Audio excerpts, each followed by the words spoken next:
Vaccine की कमी को लेकर लगातार केंद्र सरकार पर सवाल उठ रहे हैं।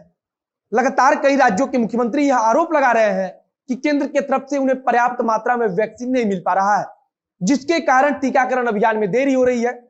पटना में भी वैक्सीन की कमी की लगातार खबरें आ रही हैं। बिहार में अगर टीकाकरण अभियान को व्यापक स्तर पर और तेज करना है तो उसके लिए पर्याप्त मात्रा में वैक्सीन का होना अति आवश्यक है। अब वैक्सीन को लेकर पूर्व उप मुख्यमंत्री सुशील मोदी का साफ कहना है कि केवल देशी कंपनियों के भरोसे रहना उचित नहीं है। केवल स्वदेशी कंपनियां इतनी बड़ी जनसंख्या की जरूरत को समय पर पूरा नहीं कर सकती हैं।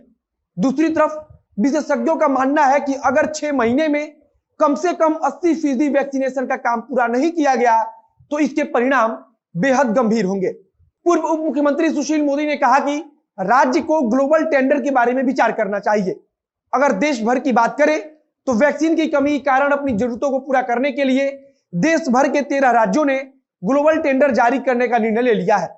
अब यह ग्लोबल टेंडर क्या है और इसे जारी करने से किस प्रकार सरकार वैक्सीन की कमी को पूरा कर सकती है, कौन कौन से राज्य ग्लोबल टेंडर जारी करने का निर्णय ले चुके हैं, इन सब पर एक एक चर्चा करेंगे। नमस्कार, मेरा नाम है मोहित कुमार सिंह और आप देख रहे हैं जनता जंक्शन का विशेष कार्यक्रम एक्सप्लेनर।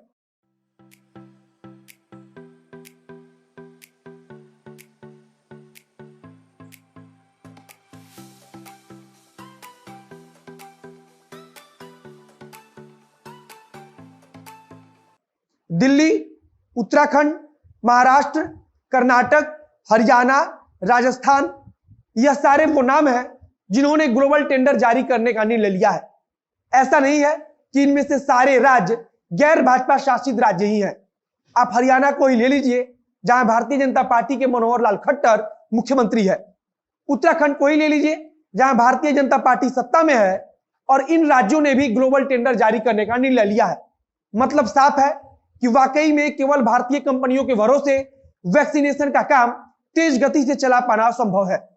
अगर अपनी बड़ी जनसंख्या को जल्द से जल्द वैक्सीन दिलवाना है तो इन राज्यों को दूसरे देशों से वैक्सीन आयात करना पड़ेगा।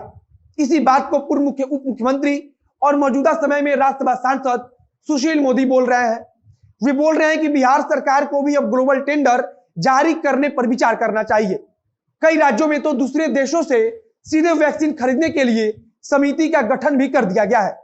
भारतीय जनता पार्टी की हरियाणा सरकार खुद यह कह रही है कि अगर दुनिया में कहीं से भी वैक्सीन मिलती है तो राज्य सरकार वहां से वैक्सीन खरीदकर हरियाणा के सभी लोगों को वैक्सीन दिलवाएगी। फिलहाल की स्थिति में अगर भारत को देखें तो 135 करोड़ के भारी जनसंख्या वाले देश में अभी तक मात्र 13 करोड़ लोगों को वैक्सीन की पहली खुराक दी गई है। 135 करोड़ लोगों को वैक्सीन की दोनों खुराक को देना काफी मुश्किल भरा काम है और इसके लिए केवल स्वदेशी कंपनियों पर निर्भर नहीं रहा जा सकता है। और अगर स्वदेशी कंपनियां हमारी जरूरतों को पूरा करेंगी तो उन्हें इसमें काफी वक्त लगेगा। सुशील मोदी ने इसे ही देखकर बिहार सरकार से यह भी कहा है कि लगभग 1000 करोड़ रुपया टीका के लिए पहले से ही आवंटित किया जा चुका है। तो ऐसी स्थिति में बिहार के पास फिलहाल बजट की कोई समस्या नहीं है। अगर बिहार की बात करें तो दैनिक भास्कर ने एक रिपोर्ट प्रकाशित किया है जिसमें बताया गया है कि केवल 18 से ज्यादा उम्र के लोगों को वैक्सीन देने के लिए 11 करोड़ डोज की जरूरत होगी। अगर बिहार सरकार केवल स्वदेशी वैक्सीन के भरोसे बैठती है तो फिर कोरोना के कारण बिहार को गंभीर परिणाम भुगतना पड़ सकता है। बिहार के बारे में इंडियन मेडिकल एसोसिएशन का भी यही राय है कि उसे सीधे दूसरे देशों या फिर अपने देश की कंपनियों से वैक्सीन को खरीदना चाहिए। इंडियन मेडिकल एसोसिएशन का कहना है कि 6 महीने के अंदर कम से कम 80 से 90% लोगों का वैक्सीनेशन जरूरी है। कांग्रेस के एमएलसी प्रेमचंद्र मिश्रा का कहना है कि बिहार सरकार के पास पर्याप्त मात्रा में बजट उपलब्ध है। यहां तक कि पिछले साल का स्वास्थ्य बजट भी अभी बचा हुआ है। अगर सरकार की मंशा है तो उसे बिना देरी किए सीधे वैक्सीन खरीदने के लिए कदम आगे बढ़ाना होगा। ग्लोबल टेंडर के बारे में बात करें तो यह एक प्रक्रिया है जिसके तहत सरकार किसी भी दूसरे देश के कंपनी से टीका खरीद सकती है। मौजूदा समय में बिहार के अंदर भी वैक्सीन की कमी लगातार बनी हुई है। अब आगे देखना होगा कि क्या राज्य सरकार वैक्सीन को लेकर कोई गंभीरता दिखाती है। देखना होगा कि क्या राज्य सरकार दूसरे राज्यों की तरह सीधे वैक्सीन खरीदने पर कोई विचार विमर्श करती है या नहीं। हालांकि अगर बिहार को जल्द से जल्द वैक्सीनेशन का काम पूरा करना है तो उसे जरूर इन बातों पर विचार करना होगा।